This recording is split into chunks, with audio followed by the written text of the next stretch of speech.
Hey everyone, Skull902 here for the first of my 2020 holiday Let's Plays.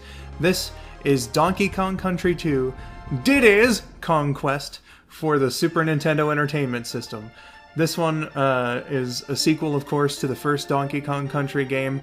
One of the first games that I ever got, having received it with my Super Nintendo for Christmas Day in 2001. As I often bring up every now and then. Much like the first game, you got 3 options there, which I guess I didn't really get into during the first game. So I guess I can do that now. You have one-player mode, which is obviously what I'm doing. And, well, here's a little story bit here. Captain K. Rool, as he's now known, taking on a bit of a pirate motif. He's kidnapped Donkey Kong, and as the name of the game suggests, Diddy is our player character here. So good shit. He's our player 1, as it were. He's gonna be accompanied by Dixie Kong, which I'll get into later, but I need to finish off this fucking bit about all the options for, you know, play modes. Single player, you know, easily explainable. You play by yourself. And then, two-player team is something similar. You know, if you ever played Super Mario Bros. Two-player, you know, it's something like that, except, like, it is one continuous game, so the 2 players can take turns by switching with the select button, you know, like you would switch Kongs with a 1-player game normally. And all that. It's just 2 players. And then 2-player competitive is like 2 1-player games split into something of a competitive mode. I know the first game kept score for stuff like that, but the second and third games I don't actually think that they do that, so it's kind of a weird sort of, why would you have like 2-player contest in there if you're not gonna do something along those lines, but you know, whatever. The Animal Buddies are back, by the way. Just did a bonus room here with Rambi, and forgive me for stupidly losing him at the end. DK coins, I'll explain that in a little bit. Right here, I'm demonstrating the super moves, which the Animal Buddies have now. So that's pretty awesome. You hold down A, and this is for certain Animal Buddies, by the way, not all of them. So Rambi and On Guard, who return, just, you know, as an example, they can, like, charge up, and then, you know, fucking go full speed ahead, and everything like that. It's some pretty good shit here. The end of level things, it's like a strength contest, and if you hit it hard enough and break the barrel at the top, you get an item, and it's on a rotation, so it's all about like good timing and whatnot. I usually try to get lives with the end goals there, but you know, sometimes I'll reach for something different as well. But about hero coins, or DK coins, as they would come to be known in DKC3, you see one scattered around in every level. I shouldn't say scattered around, but they are scattered around in the world's 1 per level, is what I'm trying to say. And it's basically just 100% completion, sort of thing. Cranky will judge you, and we are going to see Cranky, I believe, after this level. So, you know, if you want your skill as a gamer judged, you gotta collect hero coins, and you gotta get a good amount of them too. We're gonna be seeing some neato cameos from some other beloved Nintendo characters, and spoiler alert, they're gonna end up with more hero coins than I end up with by the time we're going to be done with all this. So that's the function of that. There's also Krem coins that you get in the bonus levels, because bonus level percentage in this game is not just like, oh hey, you discovered the bonus, okay, we'll add that to your percentage. You have to beat the bonus levels, and the reward is a Krem coin.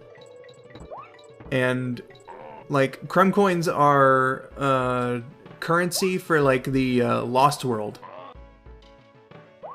In most of the world maps, you can visit this guy named Klubba, and you access a new Lost World level by giving him 15 Krem coins. Another spoiler, I guess, I'm not getting all the Krem coins in like the proper levels here. I'm instead going to show off an interesting way of getting all 75 Krem coins in the game through an alternate means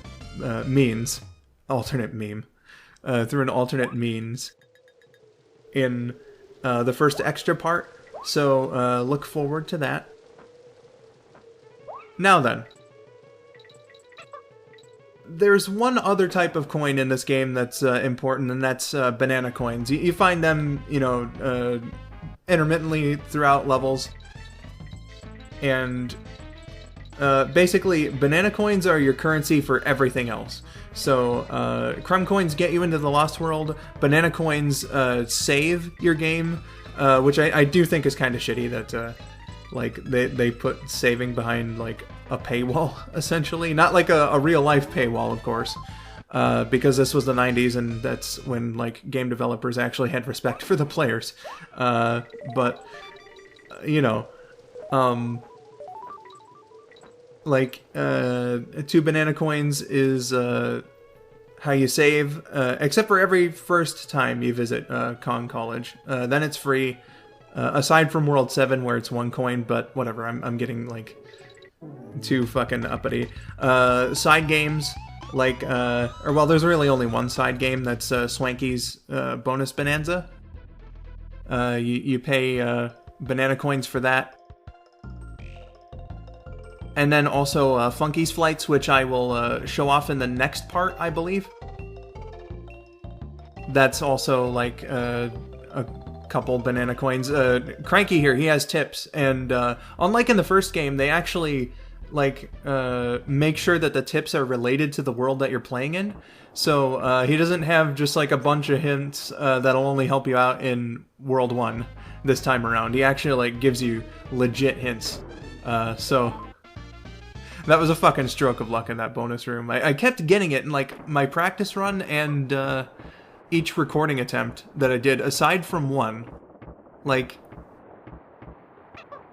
I did edit out an attempt from this batch of footage, but that's not important. But Cranky Kong, he's back. We saw him. He was complaining about being in an unnecessary sequel. So he's still, like, got his sort of fourth wall mentality and whatnot. I fucking love this game's character. This game is, like, a really good sense of character and whatnot. The first game did too, but, like, this one, I think, just expands on it exponentially. It's a fucking classic. It's... Again, the first one was as well, but, like, this one seemed to double it up in terms of that, but, I just keep, like, randomly jumping from subject to subject, I swear to God. I don't mean to. I'm sorry about that. So I explained all the coins, basically, and, like, some of the characters returning and whatnot. This is an interesting one here, actually. With the introduction of Dixie Kong, we don't actually have, like, a big burly character to take out enemies like these crushes here. I forget what their DKC2 name is, because all the DKC1 enemies, I believe, did have their names changed to be more, like, piratey.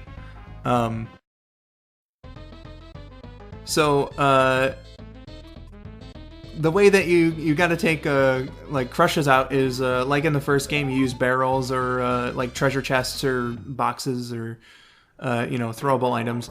But did you know that your partner character also counts as a throwable item? Which we saw that a couple times, like to get into the bonus room at the very beginning of this level, just as an example. I picked up Diddy with Dixie and threw him into a barrel. Those are called double team moves, if I'm not mistaken. And you do that by pushing the A button, and then, once you throw your... I almost said opponent. Once you throw your partner with the Y button, you can control the aim and everything. It's a pretty fucking useful move in this game, and the third one as well. So if you want to have any luck in Donkey Kong Country 2, then you got to be able to use the double team moves. There's a little secret at the beginning of Lockjaw's Locker here to get you some banana coins, which is actually really good for like saving. I'm sure I'll get into that in just a little bit, or perhaps sometime later. I know I'm going to talk about it. Don't you worry. This may seem disjointed now, but I will cover everything that I'm thinking about here. Unguard returns. Like I said earlier, Unguard's back, just like Rambi.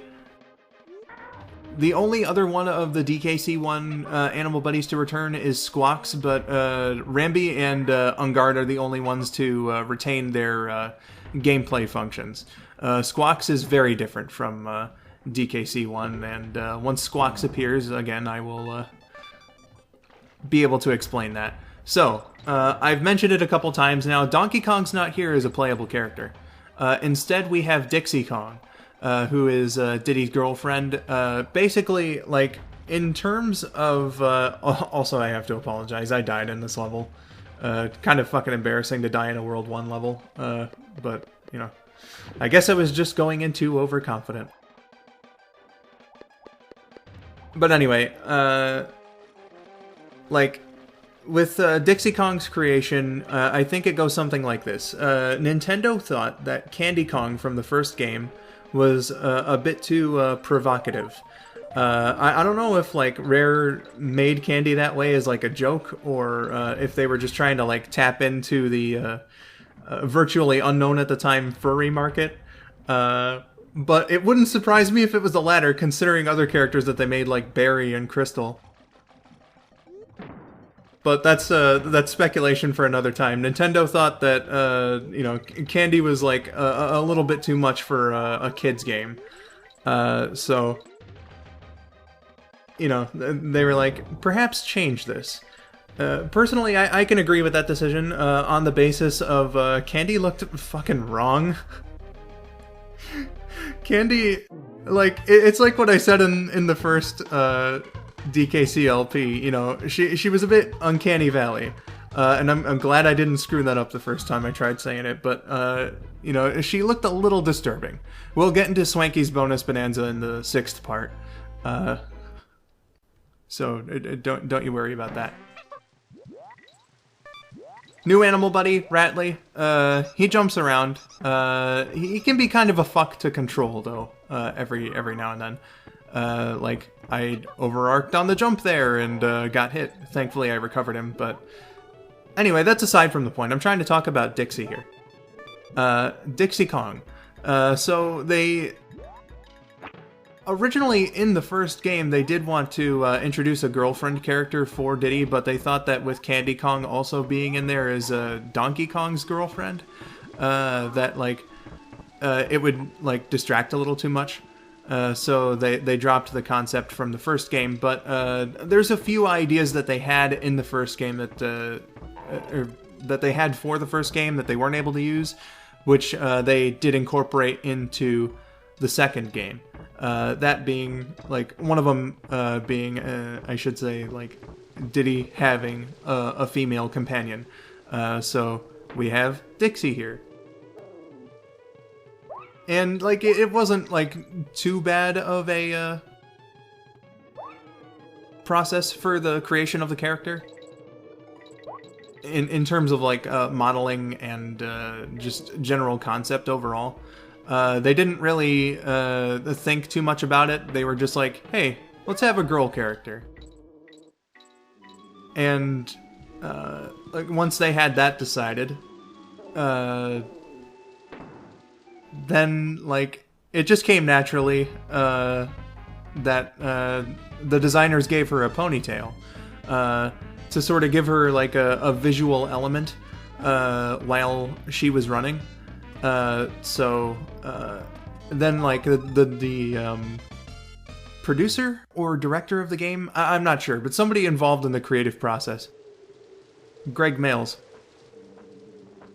like he saw this running animation, and then I guess that he also thought that perhaps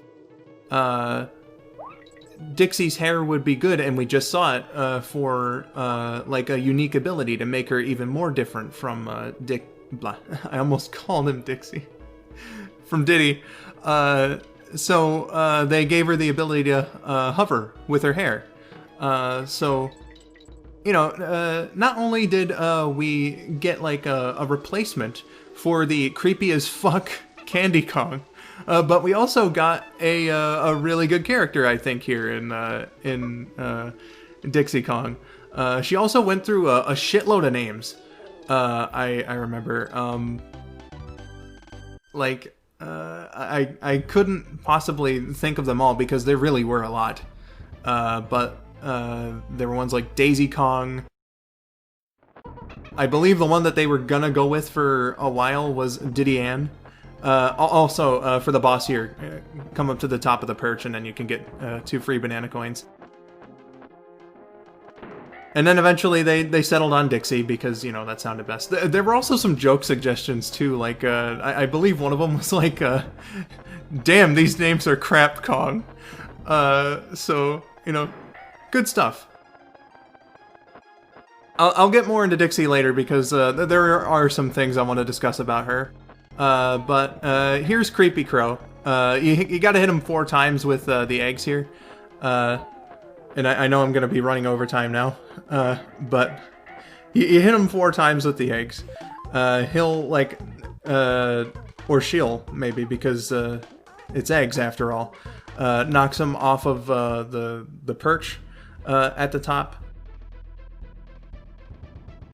And, like, basically you gotta catch the eggs or let them land near you and whatnot. Avoid them, obviously, because they can hit you.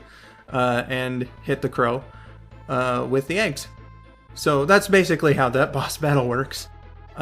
Just one more thing before I sign off here is, just as I'm remembering it now, that boss fight is actually where I learned the term boss as far as like video game lexicon goes. I remember my older brother playing it in like early 02. When we had it for our Super Nintendo, and he was saying like something about beating the boss, and I was like, what does that mean? And he was like, the crow is the boss, and I was like, well, wouldn't K. Rool be the boss, like in terms of the story and whatnot? And he's like, no, that's what you call the big enemies at the end of the world, is a boss. So that's where I learned that terminology, and you know, that's. Like, when you remember things like that, I think that that's pretty interesting. So, that's the note that I'm gonna leave this commentary on. I'm sorry about it sounding, like, disjointed or anything. Fun fact, I haven't recorded any commentary in, like, 3 months. The last time I did so was when I did my last session for Sonic Adventure. So, I am a bit rusty, but I hope that I sounded alright. And don't worry, I'm sure I'll regain my bearings, the shitty bearings that I had, as we get further and further into the holiday LP schedule here. On the next part of Donkey Kong Country 2, we'll be visiting Crocodile Cauldron, World 2. So, I hope that you join me there, and I hope you enjoyed this part. I have been Skull902. Thank you for watching, and have yourselves a wonderful day.